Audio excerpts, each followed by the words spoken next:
আজ বানাবো লোটে শুটকি মাছের ভর্তা। এর জন্য প্রথমে লোটে শুটকি মাছগুলোকে গরম জলে কিছুক্ষণ ফুটিয়ে নিয়ে বেশ ভালো করে ধুয়ে নিয়ে এরপরে শিলপাটায় একটু থেতো করে নিলাম।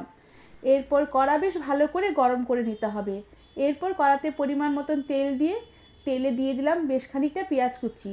এবার পেঁয়াজ কুচি কিছুক্ষণ নেড়ে চেড়ে একটু নরম করে ভেজে নেব। পেঁয়াজ নরম হয়ে এলে থেতো করে রাখা শুটকি মাছ দিয়ে দিলাম, আর সাথে দিয়ে দিলাম সামান্য একটু হলুদ গুঁড়ো।